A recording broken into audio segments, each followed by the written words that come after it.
अर्थशास्त्र एक तारीखी और दानिशवराना तसनीफ है जिसे कोतलिया चांकिया ने तहरीर किया और सलीम अख्तर ने उर्दू में तर्जमा किया है। ये किताब हुक्मरानी, सियासत, मईशत और जंगी हिकमत अमली के असूलों पर मबनी है और कदीम हिंदुस्तान में रियासती निज़ाम की बुनियादी खतोखाल को वाज़िया करती है।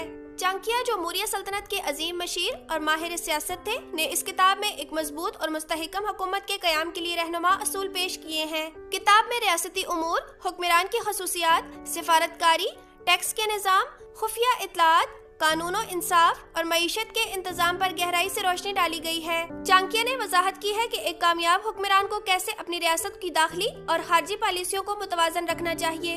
इसके अलावा किताब में दुश्मनों को ज़ेर करने के लिए चालाकी, सियासी हिकमत अमली और जंगी तदाबीर के बारे में भी तफसील से गुफ्तगू की गई है। अर्थशास्त्र एक ऐसी तहरीर है जो सिर्फ तारीख के दरीचों में झांकने का मौका नहीं देती, बल्कि आज के सियासी और माशी निज़ाम पर भी गहरा असर डालती है।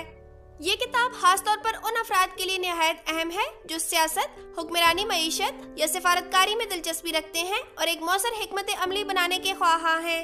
हार्ड बाइंडिंग में 528 सफ़ात पर मुश्तमिल ये किताब बमा कोरियर चार्जेस के 2000 रुपए में दस्तयाब है। अभी ऑर्डर कीजिए और 3 दिन में अपने घर की दहलीज पर वसूल कीजिए।